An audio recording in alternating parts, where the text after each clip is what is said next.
चरितं देवदेवस्य महादेवस्य पावनम् अपारं परमोदारं चतुर्वर्गस्य साधनम्।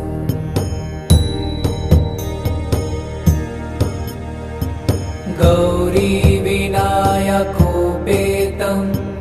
पञ्चवक्त्रं त्रिनेत्रकम् शिवं ध्यात्वा दशभुजं शिवरक्षां पठेन्नरः।